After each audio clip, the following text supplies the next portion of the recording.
And we'll call the Governance and Operations Committee meeting for May 25th in session. And just a reminder that the meeting is being recorded for public viewing. Our first item on the agenda, I'd like to welcome Glenn and Tess to present to council their request for an off-leash dog park. Welcome, Glenn. Welcome, Tess. And the floor is yours, Tess. Actually, I'm here as support for Glenn, but we thought to make things concise for you. I've put together a short PowerPoint. It is my first time since my course doing this, as well as sharing on a screen for Zoom. So let's all cross our fingers that this goes well. Glenn, are you comfortable if I run that now and you can speak afterwards? Lovely. Okay, I'm gonna try sharing my screen here.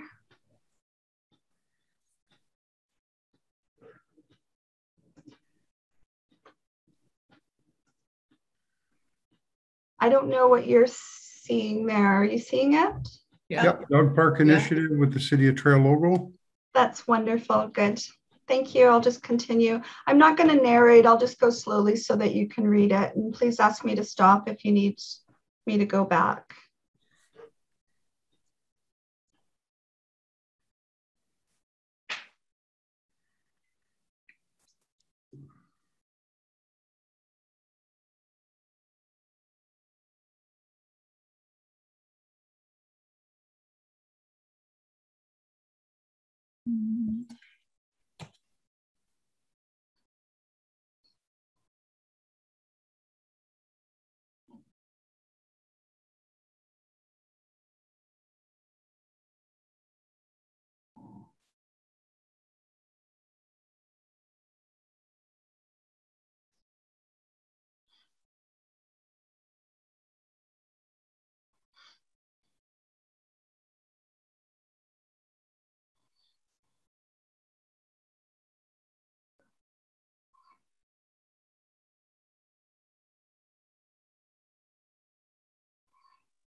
Neat picture, Tess, with the dog at the steering wheel.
Hi, everyone. Thanks, Tess, for putting together that slideshow. I suppose I'll talk a little bit about what it was like gathering the support for the dog park and a little bit of the experience I had and some of the comments I heard from residents, if that sounds good to everybody. Mm-hmm. Sure, go ahead, Glenn. Yeah, so I chatted with Colleen, Councillor Jones, a few months ago about bringing a dog park to Trail. I was just mentioning it to some friends as a way that we could meet and let our dogs socialize safely without worrying about them running off in the excitement of the moment, as dogs like to do when they meet other dogs. So yeah, Councillor Jones brought that up and the feasibility study was started. And during that council meeting, I noticed Michelle said that there hadn't been a strong push for a dog park in the past. So I thought it'd be a good opportunity to Create a strong push.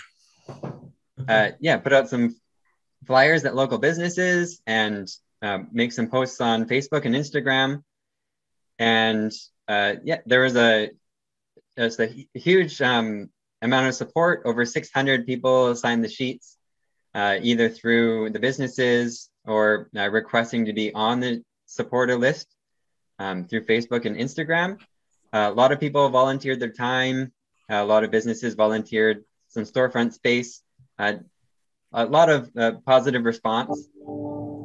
As part of the supporter list, and what was part of the slideshow there was having when I started this, I figured a dog park would just be a grassy area with some fence around it, and that would be kind of good enough. That's what a dog park was. And from talking with people, there's a lot of things that can be done to a dog park that kind of guides it so that dogs behave amicably with each other and there's less incidents that can be unpleasant at a dog park. So that's why, as part of the supporter sheet, we added to design the dog park according to the Association of Professional Dog Trainer recommendations, just to help make it so that if there is a dog park, it's as pleasant for the people who visit as possible. And I've had an incident at my first experience with a dog park wasn't very good, just because. So that was nice to see those recommendations. One other thing that people were very interested in is for dogs that aren't very friendly with other dogs, having a separate area that they could either reserve ahead of time or have an access code to, say when they get their dog license through the city, they could request a code for that or something. And just as one of the areas mentioned there was the location between the Gyro Beach and Sunningdale. There's that parking lot there, and there's actually some decent sized green space around there. So something like that. That was something that a lot of people were interested in. And I suppose the last part is, if the city is interested in a dog park, I'd really encourage having a fundraiser to help fund the fencing and the other items needed to create it. A lot of people, for me personally, we had a pet pass away this year, and I'd really like to be able to make a donation and just have that, maybe our pet's name on a little plaque. Just so that when we go there, we can remember the pet, and that'd be something that would be nice. I know the kids would enjoy being able to see that and see that we're honoring the memory of something that was a really big part of their life. And if there's any questions, I'm happy to take them. Thank you, Glenn. Thank you, Tara. Are there any questions of any members of council?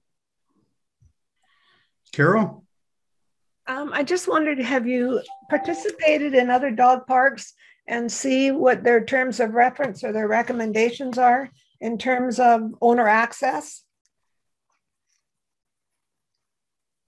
I know the Association of Professional Dog Trainers recommends having multiple entrances and also exits. Specifically, the multiple entrances is so that dogs won't just sit and congregate at the one entrance, which can lead to crowding in one area and an unpleasant experience. So having multiple entrances lets people choose one that has less dog activity near it, and it reduces the chances of an incident. Okay, so what about vaccinations like rabies and flea and tick control? Have other parks posted expectations such as that? The one I've talked to one person who recommended having signage at the entrance of the park, recommending to have the dog vaccinated when it goes there. Because that was something that I didn't realize, is that kennel cough and things can be spread at a dog park. And so it is important for people to be aware to have their pets vaccinated so that they are less likely to catch a disease like that while at the park. Okay, and are you viewing access to the park to be the responsibility of the dog owners to clean up doggy doo? That is, dog poop is like probably the thing that people dislike most about dogs, for sure. I think if it is an ongoing issue, perhaps some what's the word? Camera, some recording to find the offending dogs and owners. But yeah, dog poop is I'd say a big issue with everywhere when there's dogs. And more so in the warmer weather if it accumulates. Yeah. Yeah. Okay. So my one would that be posted? Would that be a posted expectation then that you own the dog, you own the poo? I would think so. Okay. I would hope so. All right. Thank you. That works in theory, but if anybody walks along Gyro Park, yeah, there are people with bags in their hands, and then there are people that don't. Yeah. So I mean, let's expect that it's going to happen in the park. And I think the question is, well, for those who don't pick it up, I mean, a camera may identify the person. I don't know if there's a law or an enforceable law that could find someone for letting their dog poop in the park. Are your expectations that our city public works go around and pick up dog poop at the end of every morning or every day? That I'm not sure how dog poop is normally taken care of with the city, just with dog owners who walk around on the sidewalks who don't clean up. I know as a homeowner, I'm often picking that up. It could also be a recommendation, just if you see dog poop at the park and you want to keep it open, even if it's not yours to pick it up, that's basically the situation I have in front of my own house. Mm-hmm. Yeah. Eleanor? I have one question, but I'd like to make a comment on that, what we're talking about. I think it's up to the owner of the dog to pick up the dog poo. Isn't that the normal process here? I know we see it all over, but I mean, I think they should be more responsible, and I think it should be compulsory if we're going to have a dog park for them to have ownership of the poo. But my one question is how many dogs do you allow in the dog park? 5 or 50 or 100 or 10 or? I think people would naturally, if they see it was too crowded, shy away from going there. I know that would be my personal response. If there is a huge amount of dog owners attending the park, it might spur the city to open a second one. Oh, if it's successful enough. Maybe. Let's get the first one built, Glenn. Yeah. Thank you. Robert? I noticed that you identify the area around Gyro almost in every instance there. Why would you pick Gyro, that particular area there, as the optimum place to put a dog park? There are a lot of good things about the spot at Gyro that are recommendations in the Association for Professional Dog Trainers, such as having trees or hills that break up the sight line of dogs. Having an open field doesn't allow dogs to escape other dogs when they're like if one dog really narrows in on one. The space is also kind of curved.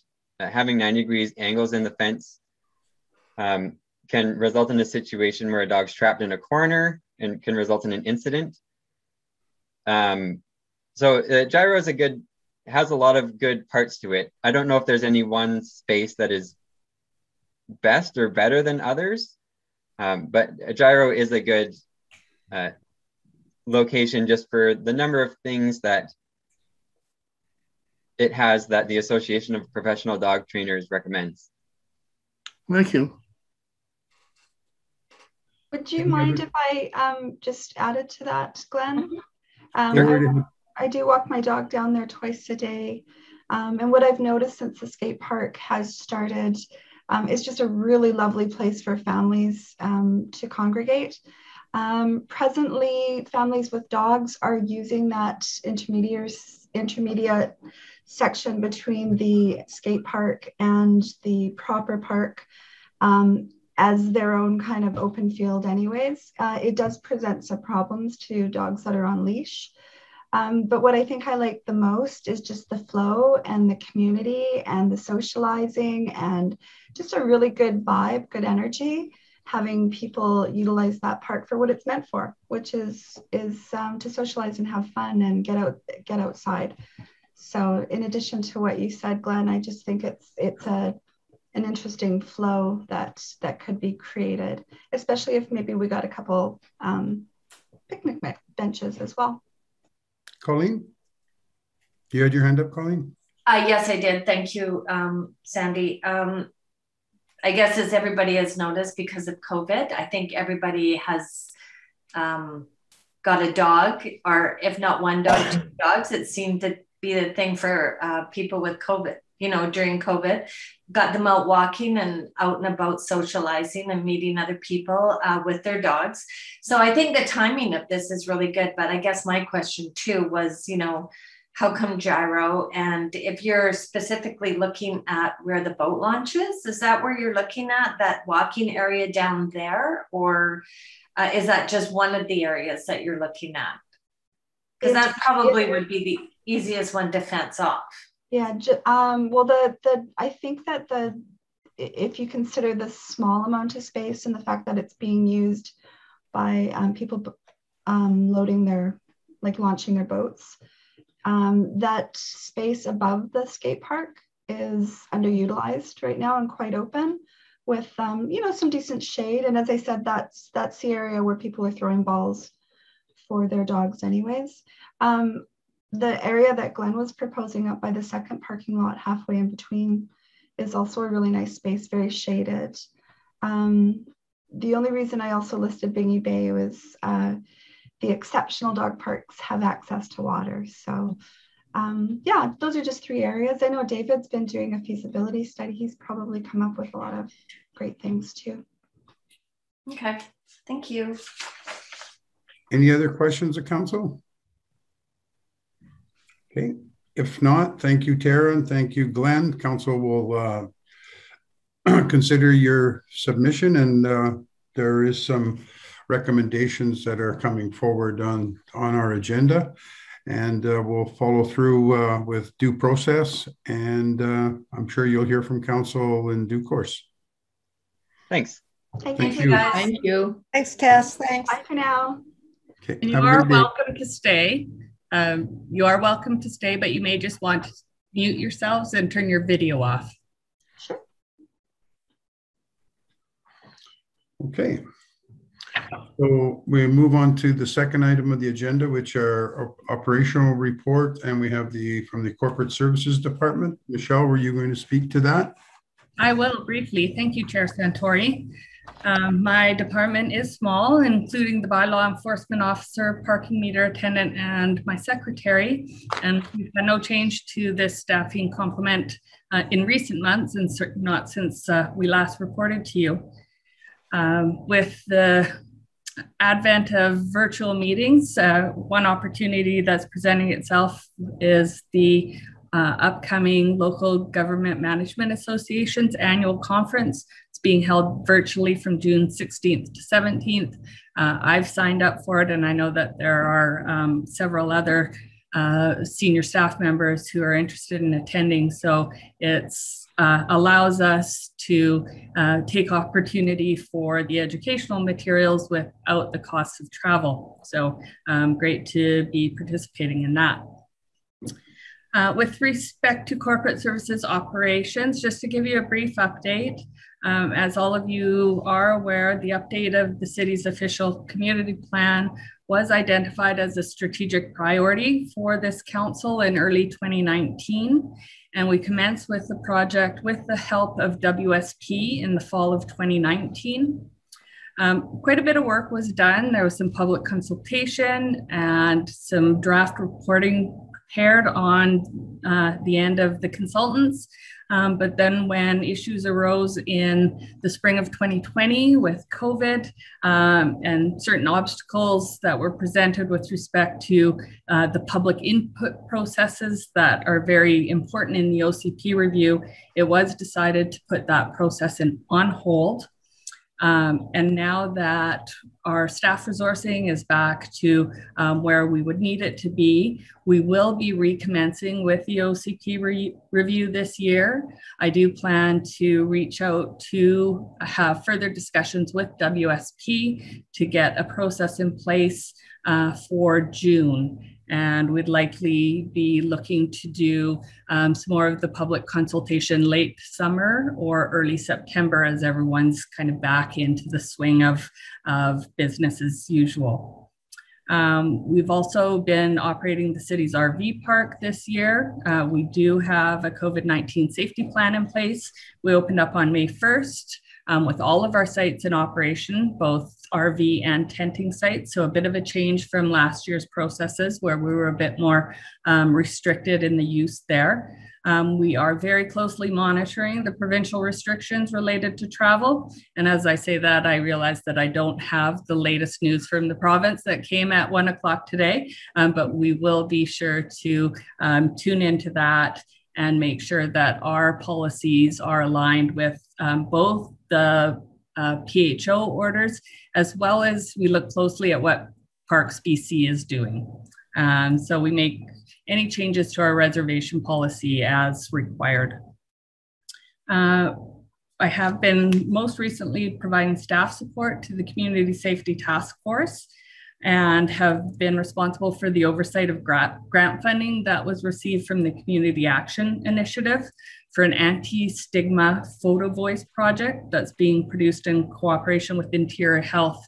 And we've just recently been able to view a draft version of the photo voice project, and it will soon be made available on the city's YouTube site once it is finalized. So the vulnerable population were asked to go out with photos and take photos, and then they record their voices and story behind the pictures. And it's really quite a powerful understanding of the difficulties that they experience. So looking forward to having that available on the city's website. Moving on. Oh, council spoke earlier about the council policies related to the installation of patio seating on city sidewalks and in metered parking stalls. And so I'm sure our public have noticed that some of our local eateries have made the move to have outdoor patios installed. They are intended to be temporary in nature, and it's due to the restrictions against indoor dining related to COVID. But so far we have 6 patios installed, 4 on the street and 4 on sidewalk areas in the downtown. And I think they're a welcome addition to the downtown during these very difficult times. I think I'll just skip over some of the planning areas. We're just overseeing 2 current subdivisions presently, 2 smaller subdivisions, and building construction from the permit value is quite advanced as compared to last year at this time. But we see in Trail that if there is a building permit at either Tech or the regional hospital, it can really skew that comparison. So the current construction value to the end of March of $20+ million as compared to $4 million in last year is a result of a hospital permit. Speaking to bylaw enforcement, council is aware that in recent weeks, our bylaw enforcement officer and our parking meter attendant have diverted some of the time that they usually spend on their normal duties in order to work cooperatively with our public works department by conducting patrols in the downtown in advance of increased flushing and sweeping activities in the downtown alleys. And we have found some success with this campaign. I understand there may be an issue with the sweeper, and I didn't have time before today's meeting to get an update, but some of that progress may have slowed as a result of the mechanical issues with the sweeper, but it has been to date a successful opportunity for our staff, the enforcement staff, to work with Public Works in making sure that the downtown alleys are sanitized and to a better standard. Speaking lastly to parking operations and the financial results, you will see in today's meeting later on in the agenda, the first quarter report is presented, and year-to-date revenues for parking total 101,000 with expenses of about 38,000. So that's a net surplus of 62,000. We are still seeing that our revenues are slightly decreased as a result of COVID, but there are no significant deviations in expenditures to report at this time. Okay. Thank you very much, Michelle. Are there any questions of Michelle on her report? Okay, not hearing any, we'll move right along. Thanks again, Michelle. We'll move on. Are we going to receive the report, Sandy? You make a motion to receive? Yeah, I will. Eleanor, do we have a seconder? Seconded by Paul. All those in favor? Aye. Aye. Carried. Thanks, Eleanor. Okay, moving on to item 3.1 is the off-leash dog park feasibility review. You all heard the presentation from Tess and from Glenn, and we have some recommendations before council. Who would like to begin discussion on the park? We have David Moorhead with us today. He's the city's grounds and road superintendent, and he did all of the background work associated with this report preparation and did the research. So I invited him to attend today to provide an overview of the report for you and to answer any questions you may have. Awesome. Yeah. Welcome, David. So thanks. Dave, did you want to do a brief overview of the report that you've provided council? Yes, thanks, Chair Santori. I can quickly run through some items. Glenn and Tess did a good job at answering some questions through their presentation there, so I won't dwell too much on those. But I can fill in some gaps in their presentation just based on your questions previously. Okay. So just to start here, as Glenn did mention, in recent years, there hasn't been a direct push for a dog park. As noted in section 3.1, the first kind of push for it was in 2011. This was from a Sunningdale resident, and the idea was to place one in Sunningdale, just on the north side of the Sunningdale Y, so on the opposite side of Bingay Bay. This wasn't pursued any further and didn't go to public consultation. And since that time, there hasn't been any inquiries until the council meeting of at the end of February. So like Glenn and Tess had mentioned, they did do a petition and did receive just over 600 signatures, which I think is commendable. And they did provide some data to me in help for preparation of this report. So I thank them for that. Just to answer some of your questions there, more or less on the gyro location or any location in general, I was looking for areas greater than 1 acre in size. Trail has no shortage of green space, but finding the right location based on size, accessibility through parking, sidewalks, that sort of things, those can bring the general cost down if there is easier access. So those are some reasons why I was looking at the gyro area. there is some larger areas such as Centennial Park or close in size areas, but they may just need some more work in terms of accessibility. And then just another brief to touch on some questions you had relating to the feces. In my report, I worked on the assumption that our Public Works, we would maintain that area once a week, similar to other green spaces. That being said, it would include garbage collection and, if necessary, feces collection. It's not ideal, and there is research saying that in an open area such as that, it does put the onus on the owners to pick up after their dogs if there's other people in the area. And to speak to that just a little bit, and also on their comments regarding donations or fundraising, this may be an opportunity moving forward if there was some kind of citizen group that was also involved in this, that could help with the responsibilities of cleaning outside of the once per week or whatever the maintenance schedule would be, just to keep the park aesthetically looking pleasant, especially if it's closer to a residential area. And we did think about the donation program. I didn't mention in the report, and it could be something addressed if there was some type of public consultation. The way I have structured the budgets for those, as mentioned, they are pretty high level, but I did make some accommodation for benches and picnic tables, which could be worked into the memorial bench program, or just like Glenn had mentioned earlier, some donations that could be recognized for the development of the park. I don't have much other than if I can direct you to the Chief Administrator's Officer's comments.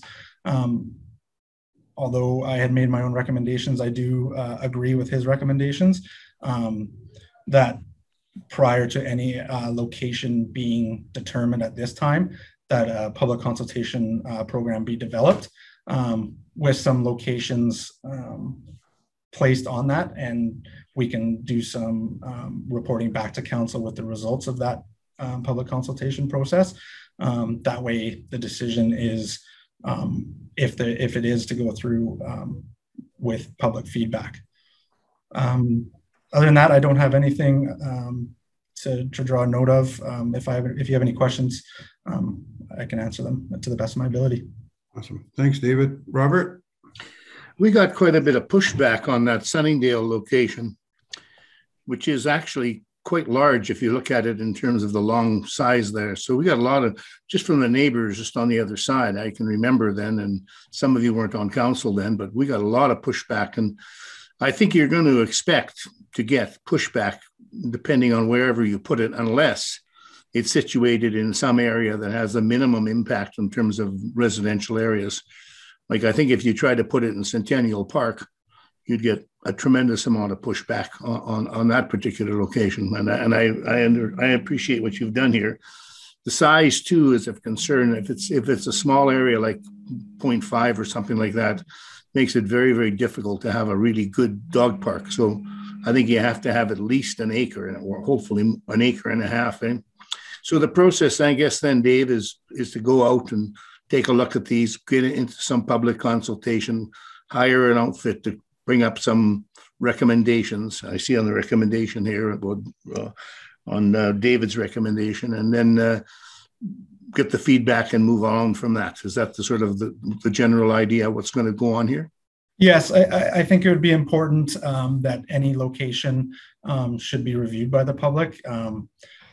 The unfortunate part with our green space is, well, we do have a lot of it. Most of it is in residential neighborhoods. So like you mentioned, regardless of where it is, there's going to be pushback from somewhere. But I think if we receive the comments and place it out into the public, we'll at least get an accurate view of what the public is feeling. Thank you. Any other questions? Eleanor, go ahead. I'm not familiar with dog parks because number one, I don't have a dog, but what do you think about the fencing, David? Is that common practice with a dog park? I guess it is. Yeah, most, especially in this area, are fenced. There are areas just from experience in Calgary, for example, that would have vast open areas that they do allow off leash in these areas that are unfenced. But in the local area, that being the Kootenays and Okanagan, most, if not all, parks are fenced off. Okay, well, with the chain link type fence? Yeah, so in my reporting, the budgets that I used, I had received some numbers from a local fencing contractor, and the numbers are based on a 4-foot high black chain link fence. So It wouldn't be a galvanized steel; it'd be a little bit nicer of a look. Okay, but that's kind of what I based my my budget on. Okay, thank you. Okay. And Lisa, go ahead. Councillor Santori, so at this point, I'm willing to move the recommendations as put forward by the CAO so we can do the consultation and figure out if there's public appetite for this and figure out if there is a budget. So I'm willing to move the recommendations as put forward. Second, Robert. Any other discussion? Nope.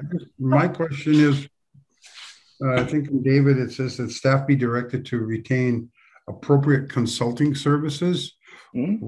What would the consultant do that we can't do in-house in terms of, I mean, a design, we're not inventing the first ever dog park. Castlegar's got one.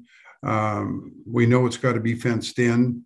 We know we need access for vehicles and easy access to and from the location, and washrooms as well. So I'm just a bit confused as to what the consultant will do. Michelle? Can I speak to that, Chair Santori? I think we just have to be really cognizant of the resources available at the staff level. So in council, when you set your budget early in the year, that is a plan for how we are directing both our staff and the financial resources of the municipality. And I think where we lean towards the external consulting services, it's because our staff have taken it perhaps as far as they can at this point, but because this project was never identified as a priority by council previously, either in your capital plan or in strategic planning, it's coming as an added, I'll say burden, for lack of a better word. And so having that exterior support for an area where we may not have internal expertise is very helpful to advance a project such as this. And I think that's the reason behind the Chief Administrative Officer's suggestion to retain the consulting services. David, did your costs include consulting services that you provided there? Yes, and the original numbers that I used in the report, if I can just find that in 6.4, that was based on the assumption that a location would be selected and we could do a more in-depth rendering of the site based on that.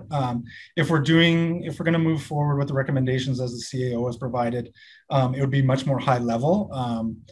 And you know, with COVID right now, the public consultation process may look a little bit different. And I've only had a kind of a brief conversation with our events coordinator and trying to figure out a plan there. But I think those costs may be down a little bit more just because it is a little bit more high level in nature moving forward. Okay.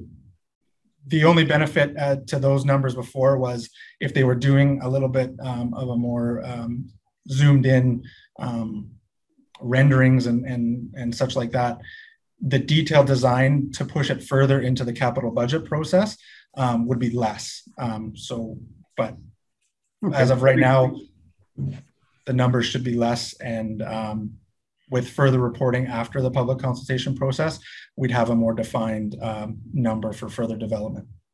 Thanks, David. Thank you. Carol? I have a couple of questions.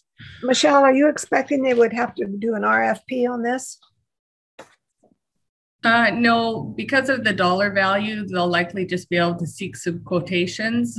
Depending where the numbers come in, it would be in accordance with the purchasing policy. Okay, that's what I thought. So could we maybe give consideration? We have a lot of expertise at the SPCA and Castlegar. There's a lot of senior people there that have been there for quite a few years, and I don't think nobody has any more experience than they do in dealing with animals and dog parks and dog control.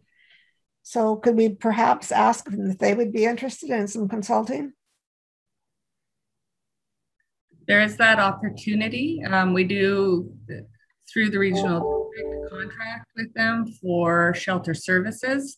So we can seek any particular comments they may have and add that into the information that's going to come forward through the public consultation. But I wouldn't see them being the lead consultant in this project. It's likely outside their area of expertise, but they would certainly have information to inform the process. Okay, thank you. Any other questions or comments? Not hearing that Lisa moved. I think Robert seconded it. Right. All those in favor? Aye. Opposed? The motion is carried. Thanks, David. Thank you very much, Chair Santori and the rest of the council. I appreciate it. Thanks, Dave. Yeah, David. Thank you. Thanks, Tessie. Thanks, Glenn. Thanks, Liz. Thank you very much. That was very valuable. Have a good night. See you, Tess. Bye. Thank you, everyone. Thank you. Thanks, Glenn. Okay, moving on to item 3.2, the Gyro Beach swim area safety improvements, and we have a report before us. Do you want to provide an overview, Michelle? I can. I think what's really important with respect to this Gyro Beach swim area safety improvement project is that council and the public understand what the intention of the current safety rope is intended to meet, because it's sometimes viewed as an area that demarks the safe swimming area, when in fact it's intended to be a line that someone could grab a hold of if they were being carried with the current. So the current system isn't working that well because people have a misconception around what that rope signifies. And with the rapidly rising and decreasing levels of the river, that rope can change locations drastically. And so it's included in this year's capital plan, a budget in order for improvements to be made with respect to the safety swimming rope. And with that, it's considered quite important to include the expertise of a planning consultant or a hydrologist who recognizes the various changing conditions and would put forward the best course of action for the city to follow. They would also need to have some expertise working in and around a fish-bearing body of water because there's special permitting required there through both provincial and federal ministries. And so what it is staff's hope that you would approve the use of WSP for the engineering and design of the Gyro Beach Swim Area Safety Improvement Project, as is being recommended. It's quite a unique expertise thought for these consultants to have. And with that, we did not follow the solicitation of proposals for this, looking instead for council to waive the purchasing policy, being that WSP is the only local area multidiscipline consulting firm that would offer the hydrology services that would be needed for this project, and in order to get that rope planned for and installed in a timely manner.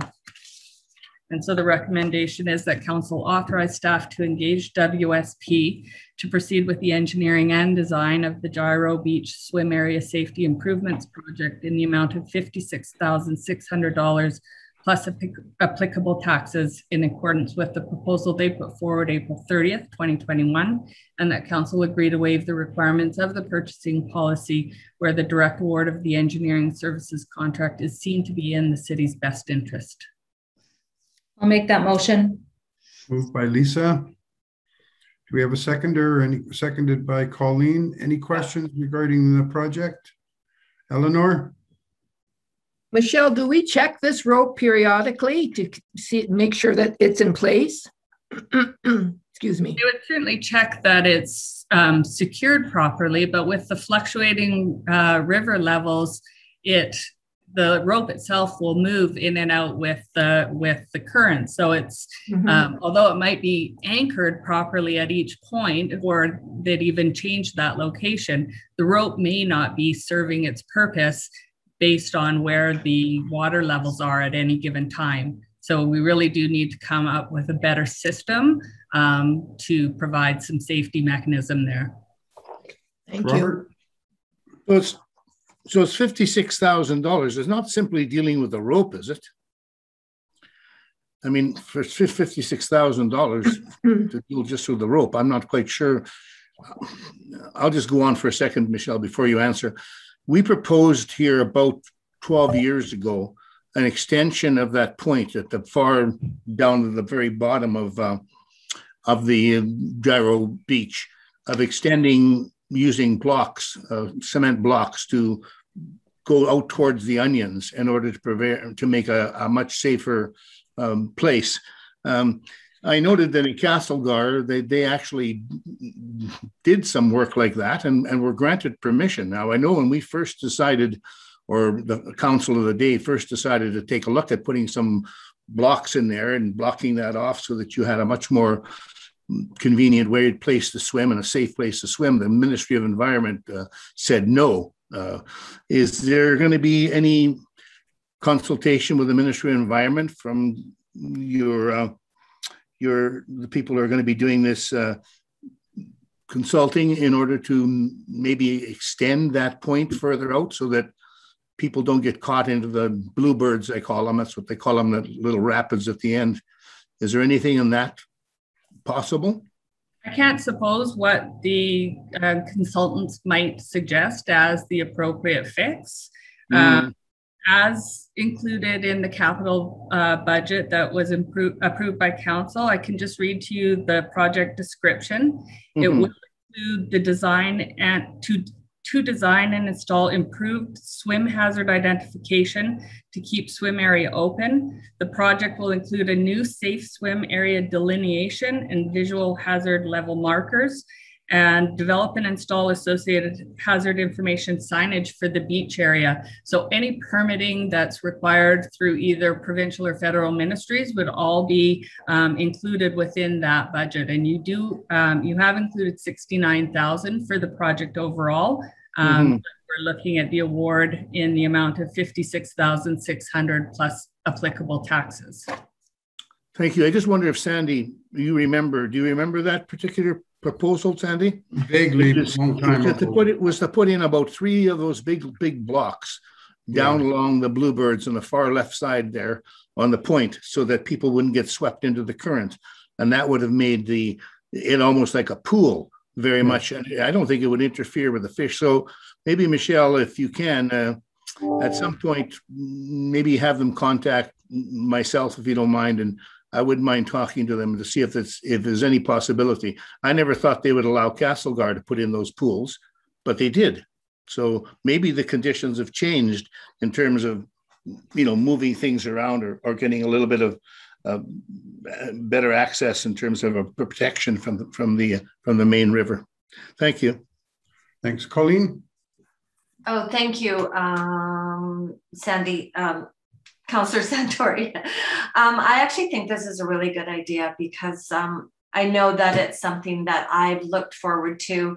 I mean, as a mother and a grandmother, when you bring your children or grandchildren down there and they're swimming in the water, you never know what the level is going to be when they get to the rope. And it's always a fear that it might be a little bit deeper than they're expecting.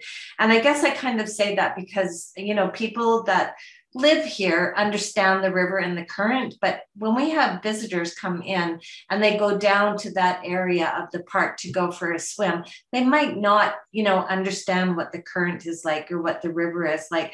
So I just think this is something that we probably needed for a very, very long time. And I would, speaking to the recommendation, I think that this is a really great opportunity to move forward with it.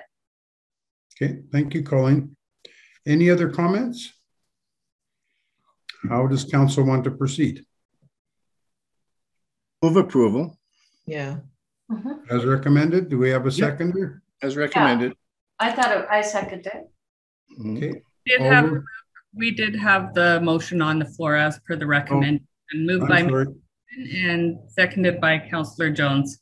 Okay, all those in favor of the motion? Aye. Anyone opposed? The motion is carried. All righty.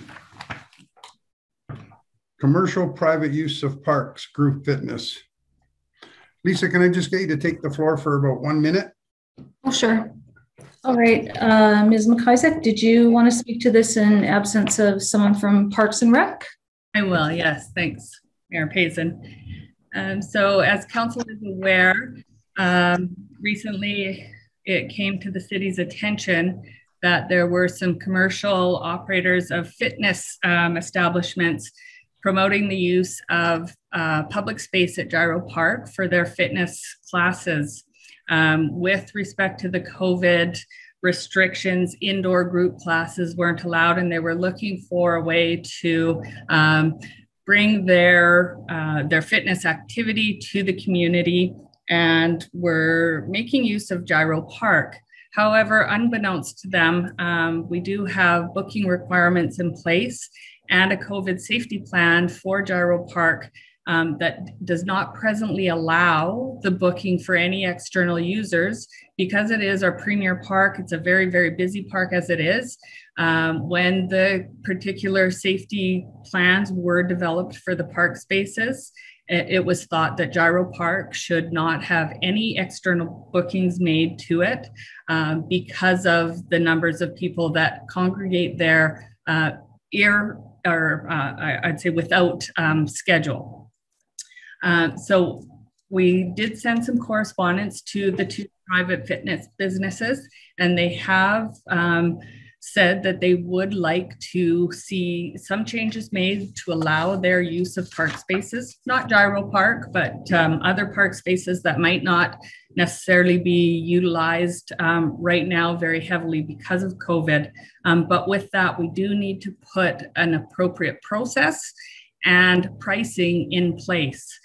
Because for commercial use of Gyro Park, the fee is set for a daily rate, which just doesn't make sense for the hourly use of the fitness classes, whether it be for circuit training or for a yoga class.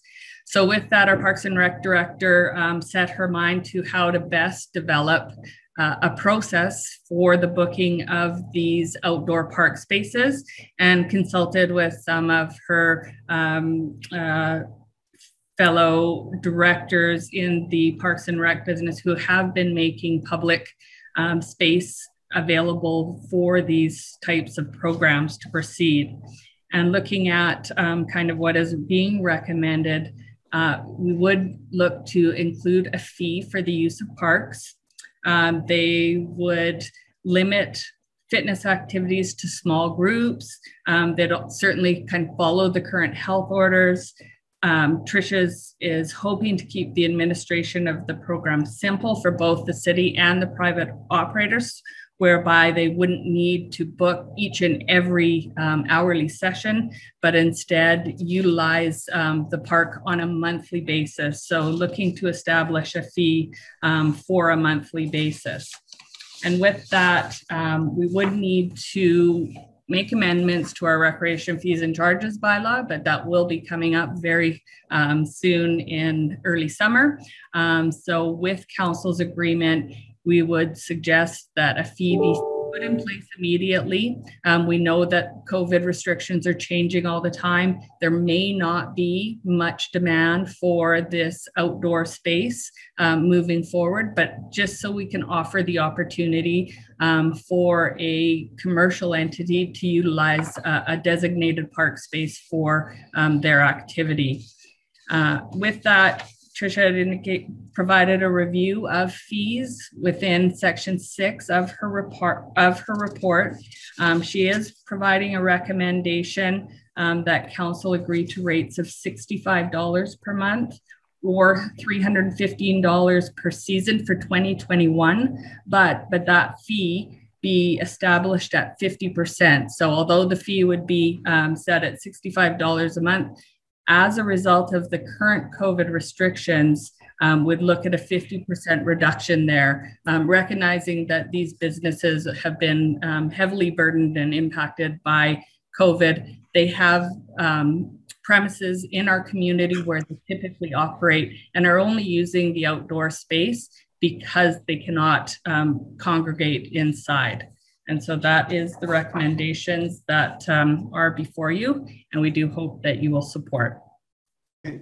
Council's recommend, any motion? So moved. Approval. Moved by Paul, seconded by? I'll second. Seconded by Lisa. Any discussion or questions?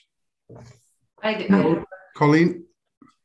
So which one are we recommending? There's a couple of them here. Which one are we recommending? As recommended. I'm assuming that the motion was to pass all the items 2.1 to 2.4. Is that correct, Yeah. Paul? 2.1 to 2.4? Yeah. Okay. Well, yeah, I'm not sure if I'm comfortable with charging a fee for services at this time because of COVID, and we know that changes are coming down right now. And you know, as Michelle said, you know, going into July and August, I'm not sure how much people will be using the park anyway. I don't know. I'm just not comfortable with these, not supporting these businesses in a way because they're only out there because they can't do what they need to do indoors. And we have to remember that this is not only for physical fitness, but this is for mental fitness as well. People need to be exercising, and if they have to do it outside, I think it's just really important that the City of Trail try and support them.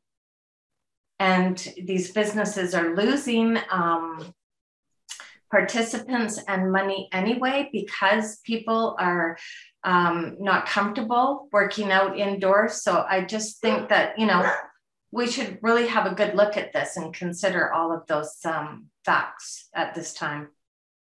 On that though, Michelle, if I can make comment, I think we have to be careful with respect to subsidization of private enterprise. In other words, I know it's a bit different, but when I think the Smoke Eaters had considered requesting it, but because they're a private enterprise, we cannot assist businesses. And we're talking in this particular case, $32.50 for the month. So, I mean, I'd have no problem giving it to them for free, but I don't think that we can. I don't know if I'm correct on that or not, Michelle.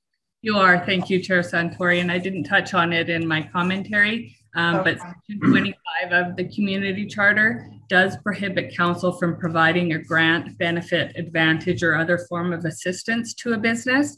So that's why a fee is required, but it's being set at a level that is hoped not to be discriminatory, whereby they wouldn't want to partake. Similarly to the patios that have been installed downtown in the metered parking spaces, a fee is applied there to compensate for the reduction in revenue to the city for that parking. So we just do have to be cognizant about providing assistance to business, and that's where we establish the fee that would be applied across the board. Thank you. Carol, you had your hand up? Yeah. Yes, I just want to make sure that in the recommendation to use designated City of Trail parks, So that's yet to be decided, whether it's going to be gyro or a couple of others, whether they're going to have a choice. Am I correct in that, Michelle? Well, what I can say is that it will not be gyro. At this time, the safety plan for Gyro Park will not allow for external users. So when these organizations make the arrangements with Parks and Rec, they'll be looking at parks such as Popel, Lower Sunningdale, Upper Sunningdale. There was a fitness program that we're wanting to use Haley Track for running purposes. So they're more at the parks that aren't seeing a high amount of usage right now because the team sports aren't necessarily taking place. Okay. And so that would be determined when they book, because that's the important piece to this, is that they do need to reach out to the city for the booking, but we're going to make the process easy by giving them a monthly permission with the fee applied for a particular park space that suits their need. Okay. Robert? Thank you very much for that. If Colleen has got a problem, you can set the fee at $1. Here's the logic of it. If you can take a fee and reduce it by 50%, you can reduce that fee by 50%. You can go down as low as you want. So if Colleen wants to have it so that you're not charging them much, make it $10 or $5. And then that's fine with me. I don't think we should be charging them either. Well, if Colleen wants to make the motion, that's fine. If I may then, Robert, yeah, this is fitness, but I'll use the Smoke Eaters as an example, who have lost over almost $300,000 this year. Would you be willing to give them the ice that they rented for the last 7 months and the use of that office that they're paying for $1? I would be willing to reduce a tremendous amount. Yeah, I would be. Well, I'll be sure to pass that on to Mr. Murphy. Absolutely. Yeah. These are unusual times, not likely ever to come back again, or hopefully. I hope but not. These guys have been slaughtered by provincial legislation and federal legislation. Go ahead, Colleen. So thank you. Just a quick question for Michelle. Michelle, have you spoken to these two businesses and consulted with them about the price? So Tricia Davison, our Parks and Rec director, was directly involved in the discussions. I know at least one of them was very engaged in discussions with her leading up to this report preparation, and very happy to have a process or the possibility of a process in place, but I can't speak for both of the businesses. The one thing I did want to indicate, though, with the suggestion around reducing fees to $1, is that when we set a fee, we need to have a rationale or a basis for it. And that is where Tricia went to the communities to see what are other people doing, what is the norm for this industry, and followed closely on their lead. So I would, yes, you could agree to something more than 50%, but I would be quite reluctant to suggest that a $1 fee would be appropriate or applicable and get you around the assistance to business concern. So just be cautious there. If there's any desire to do that, maybe seek a legal opinion around where that threshold lies. That'll cost us a fortune. Well, I'm okay with the $32.50. Any other questions or discussion? Paul, go ahead. Just a question for Michelle. Michelle, around insurance or a waiver of insurance, has that been brought up or discussed? If something happens to an individual in one of these programs on city-owned parks, who would be liable? So typically with any facility booking, and that's the need for, or part of the need for, we do require that the provider has insurance coverage. So their coverage would apply, not the municipalities. Yeah. What I thought. Thank you. You're welcome. Any other questions? Okay. Not hearing any, we have a motion to accept all 4 recommendations. All those in favor? Aye. Aye. Opposed? Aye. Motion is carried. Moving on to item number 5. Yep. Vector purchase financing. No problem. Michelle? like a brief intro.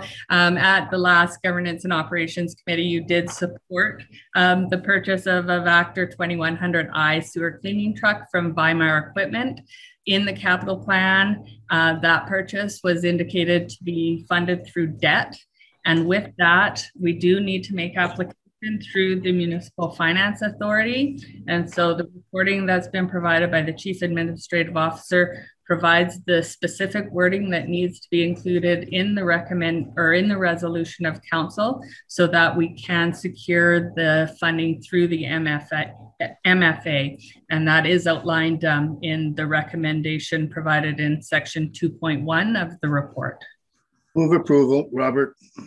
I'll second. Seconded by Lisa. Any questions regarding the truck? No, just that the rate is so rated to the rate. Carol, go ahead. Okay. I just had a question for Michelle. It seems to me, Michelle, and I think this was in my previous appointment with Mayor Martin, did we not lend out that Vactor truck to one of the communities that was in sort of dire straits in an emergent situation, or is my memory wrong? It sounds familiar. I can't speak specifically. We have in past been asked to provide assistance, whether it be to the local villages or electoral areas, but it does sound familiar. I can't recall the specific details. So would I be correct in assuming that we're probably the only community other than Castlegar that maybe has a Vactor truck, like Roslyn might not have one either? I can't speak to the other municipalities' equipment. Okay. Okay, so I have a question for Robert. Robert, has this ever been discussed at the regional district in regards to equipment that runs into this kind of a value, that it be purchased by the regional district and shared by the communities? No, it hasn't been. It would require a separate service. That would be the problem. You'd have to establish a separate service in order to do this.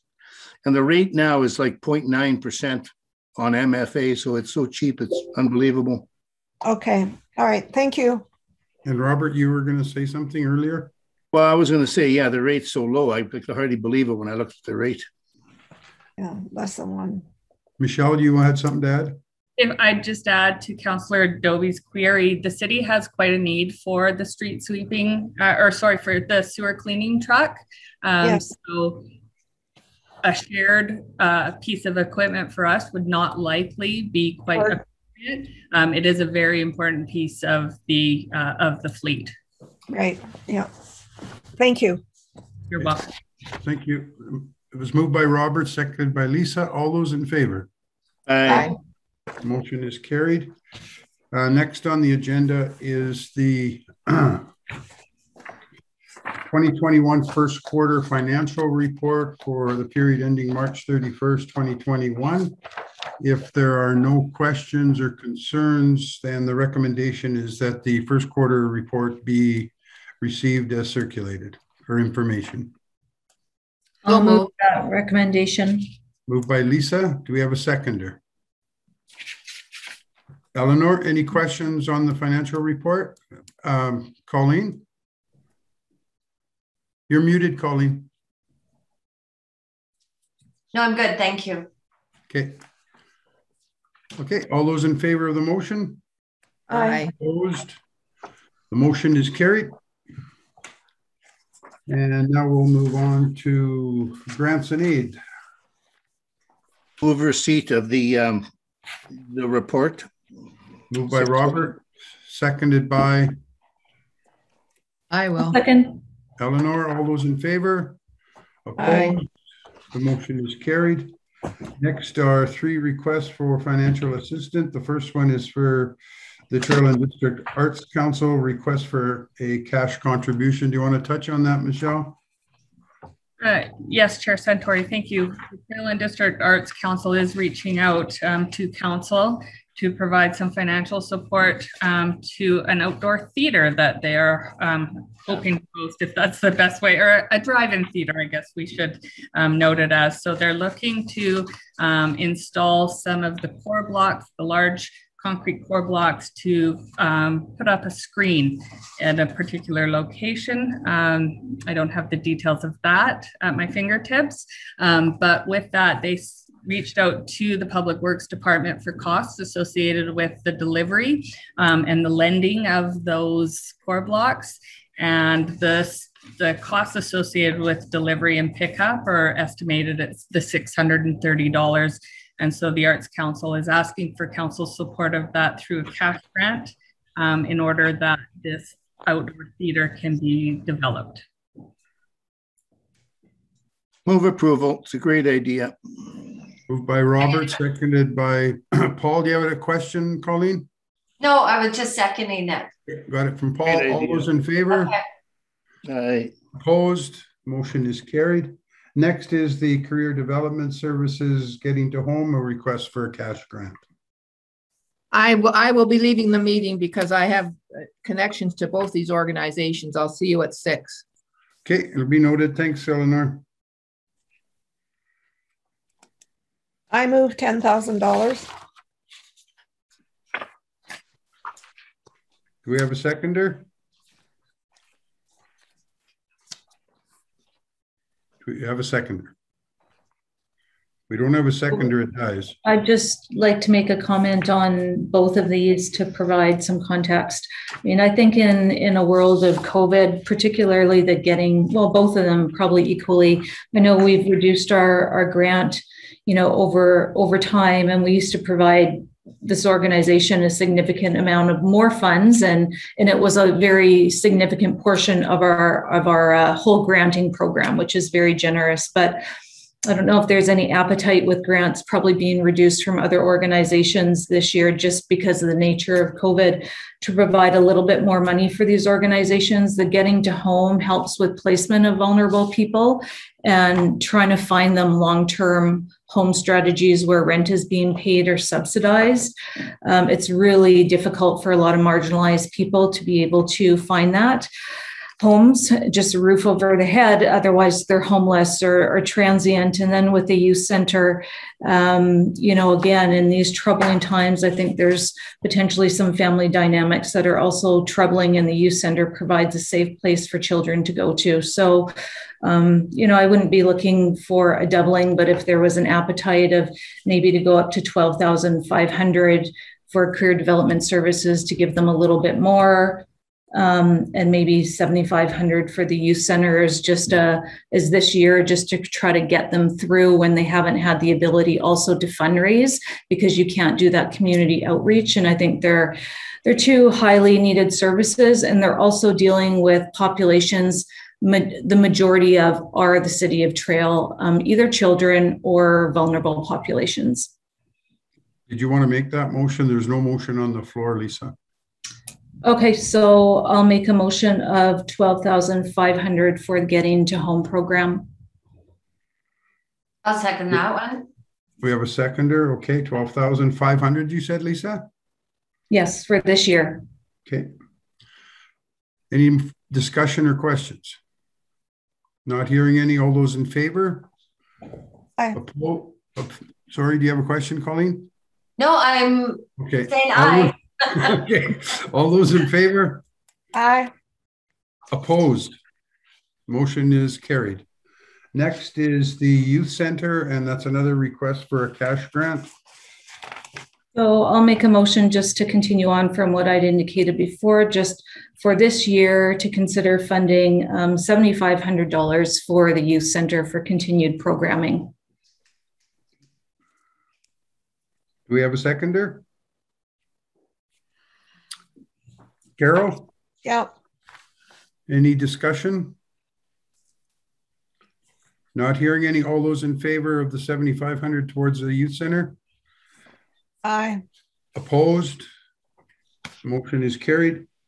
Can I just add one more thing, Councillor Santori? Yep. Michelle, can I just ask staff to make a note under the comments column, like on the right-hand side, that when the motion was made, that it was intended to be for a COVID year, not intended to necessarily just automatically continue on for next year. I think next year we have to look at it with fresh eyes again and analyze what council would like to do.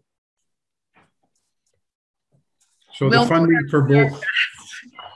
These funding sheets are prepared at the time of next year's receipt. So I will, and the receipt of the applications is at the discretion of the organizing body. So we don't always control when they're coming in. I will make a note though and have staff do best efforts to have that indicated there. Okay, thank you. Thank you, Michelle. Okay, so motion for adjournment till our regular council meeting at 6 o'clock. I'll move that. Thank See you you. at 6 o'clock. Bye-bye. 6.